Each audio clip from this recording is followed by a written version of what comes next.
Hello guys, how are you? I hope you all are good and doing well. Let's start our today's current affair session from this question onward. ठीक है, पहले question पूछ रहा है कि अभी जो गुजरात के सीएम है उन्होंने इनॉग्रेट किया है गुजरात में सेमीकंडक्टर का कॉन्फ्रेंस 2025 कहाँ पर? गांधीनगर में।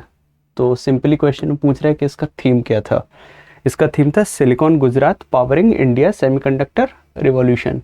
कितना इन्वेस्टमेंट करने की बात हुई है? तो वो हुई है 1.04 लाख करोड़। अब इसमें सबसे पहले डेलीगेट्स कितने थे ये देख लो, 1500 डेलीगेट्स थे। एग्जिबिटर कितने थे? तो 250 एग्जिबिटर्स थे। ठीक, और थीम हमने देख लिया। उसके बाद में फीचर जो है वो 3 प्राइमरी रीज़न पे है। सबसे पहला क्या है कि building local to global value chain, कि जो भी सेमीकंडक्टर वगैरह पहले हम लोकली इनको बिल्ड करेंगे, फिर इसको ग्लोबली एक मार्केट तक पहुंचाएंगे अपनी चीज़ों को, ताकि इंडिया का सेमीकंडक्टर में कंट्रीब्यूशन ग्लोबली इंक्रीज़ हो। उसके बाद में फिर बोला 19th Indian electronic and semiconductor association vision summit जो हुई है वो इम्पोर्टेंट है इसमें।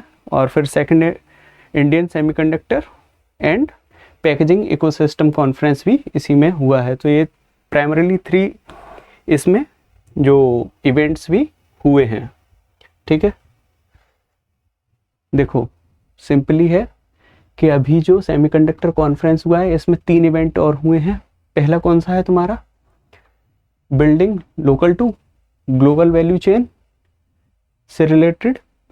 ठीक है, फिर 19th Indian electronic and semiconductor association vision summit हुआ। उसके बाद second Indian semiconductor and packaging ecosystem conference भी इसी में ही हुआ है। ठीक है, ये क्वेश्चन में ही हमने देख लिया था कि कितने इन्वेस्टमेंट की बात कर रहे हैं। उसके बाद में अगला क्वेश्चन ये पूछ रहा है कि अभी एक नेशनल पार्क था जिसका नाम है माधव नेशनल पार्क, जिसको 58th टाइगर रिजर्व बनाए हैं, ये किस स्टेट में है? तो अगर नेशनल पार्क वगैरह तुमने एनवायरमेंट इकोलॉजी पढ़ी है तो उसमें तुमने देखा होगा ये एमपी में है। तो सबसे पहला जो नेशनल पार्क की बात कर रहे होंगे लोग कि वो एमपी में कब आया, किसके थ्रू आया, तो एक एमपी में नेशनल पार्क एक्ट था 1955, जिसके अंडर में पहला नेशनल पार्क 1956 में इस्टेब्लिश किए थे। ठीक है, यही सारी चीज़ें। उसके बाद में अगले क्वेश्चन बोल रहा है कि किस ऑर्गेनाइजेशन ने अभी डिलीवर किया है first rear fuselage for aircraft Tejas MK-1A to Hindustan aeronautics? तो अल्फा टोकॉल है इसका आंसर। न्यूज़ देख लेते हैं। अल्फा टोकॉल ने किया है move accelerate production of light combat aircraft Tejas के लिए। ठीक है, DRDO with DRDO and HAL Hindustan Aeronautics limited.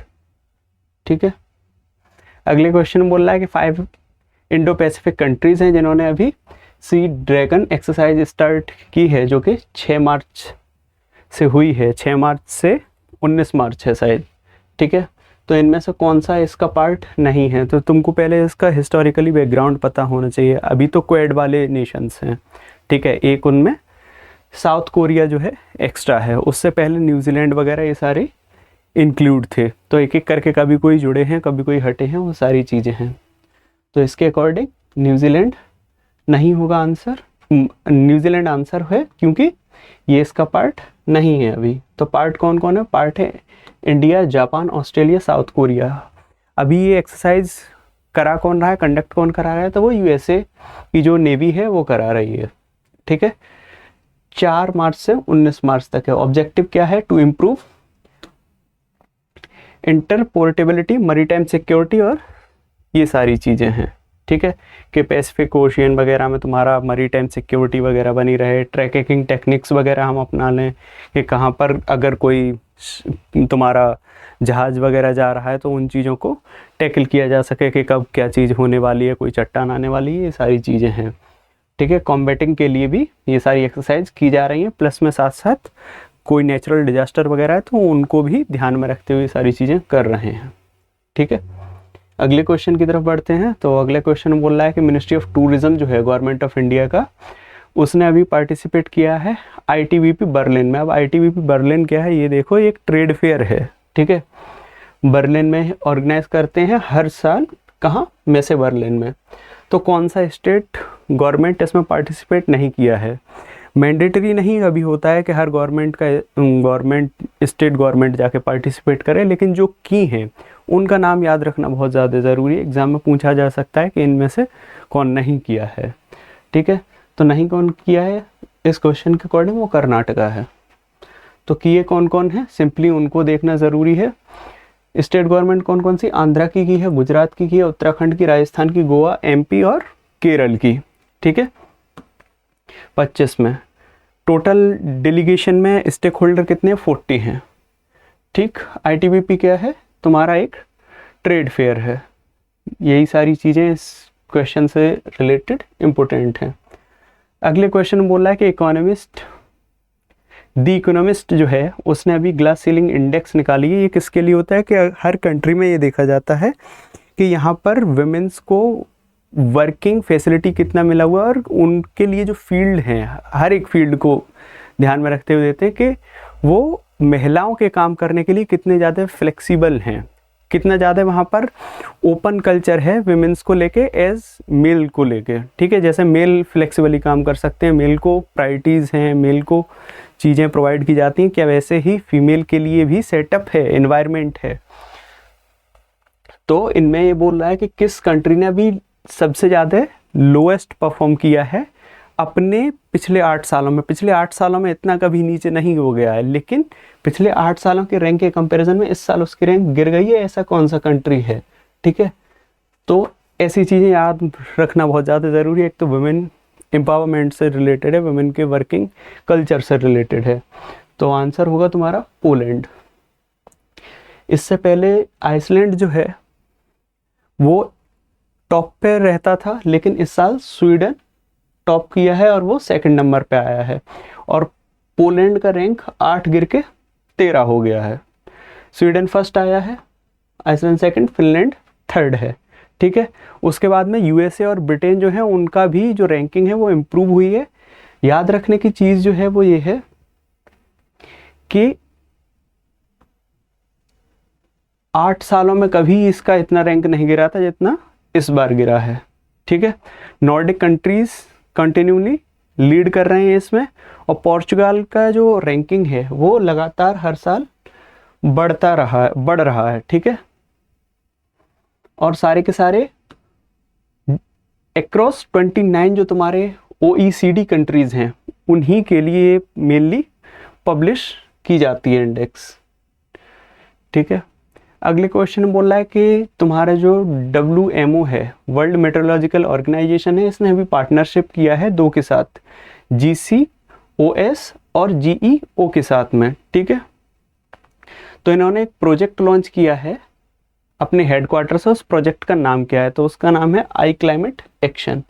अब तुमको पता चल गया है क्लाइमेट एक्शन है, तो ऑब्वियस सी बात है कॉम्बैटिंग की बात कर रहा होगा, एनवायरनमेंट को डिग्रेड होने से रोक रहा होगा, सस्टेनेबिलिटी की बात कर रहा होगा, ये सारी चीज़ें हैं, ठीक है। इसमें इम्पोर्टेंट वही था, बाद बाकी इन शॉर्ट अपन बातचीत कर लिए। कौन सी एनिवर्सरी पे इसने ये किया है तो वो याद रखना जरूरी है, 75th। अगले क्वेश्चन बोल रहा है कोल इंडिया लिमिटेड ने अभी एक मेमोरेंडम साइन किया है किस इंस्टीट्यूशन के साथ, किसके लिए? To develop clean coal technology, ठीक है। तो आंसर है तुम्हारा IIT Hyderabad. Clean coal technology के लिए इन्होंने IIT हैदराबाद के साथ में साइन किया है। कंपनी बोल रही कि हम हैदराबाद में ही centre of clean coal energy and net zero को इस्टेब्लिश करेंगे, ठीक है। और इसके लिए जो एलोकेट हुआ है ग्रांट वो हुआ है 98 करोड़। अगले क्वेश्चन में बात कर रहा है कि अभी ब्रांड फाइनेंस इंश्योरेंस ने रिपोर्ट निकाली है, और उस रिपोर्ट के अकॉर्डिंग LIC का ग्लोबली कौन सा रैंक आया है, 3rd रैंक आया है। तो वो कितने स्कोर के साथ आया है? आउट ऑफ 100 ये स्कोर पूछ रहे हैं, तो स्कोर रहा है 87.9। तो फर्स्ट कौन रहा है और सेकंड कौन रहा है? ये जानना और ज़रूरी है। तो पोलैंड बेस्ड एक PZU है जिसने टॉप किया है, वहीं पे उसका स्कोर कितना रहा है 94.4। वहीं सेकंड चाइना लाइफ इंश्योरेंस है जो सेकंड पर रहा है, थर्ड पर LIC रहा है। ठीक है, अगर ओवरऑल तुम देखोगे चीज़ों को कंपेयर करके तो तुम देखोगे कि LIC का 12th पोजीशन है, ठीक है, in brand value among global insurance. और SBI का कितना है, SBI का 76 है। ठीक है, अगले क्वेश्चन की तरफ बढ़ते हैं। तो पूछ रहा है कि अभी होंडा कार्स जो है उसने अपना प्रेसिडेंट और CEO अपॉइंट किया है, उनका नाम क्या है? उनका नाम है तकाशी नकाजिमा। ठीक है, आज के लिए हमारे साथ इतने ही न्यूज़ थे जो इम्पोर्टेंट हैं।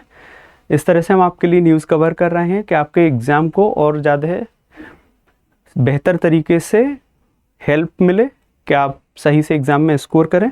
आप हमारे साथ बने रहिए, और कोई क्वेरी हो, कोई आपको ऐसे दिक्कत आती हो किसी चीज़ को समझने में, तो आप हमारे टेलीग्राम चैनल के थ्रू उन चीज़ों को शेयर कर सकते हैं, मैं बता सकते हैं, और हम आपके उन सुझावों को, उन परेशानियों को, उन प्रश्नों को हल करने की पूर्ण कोशिश करेंगे। Thank you very much for today's session.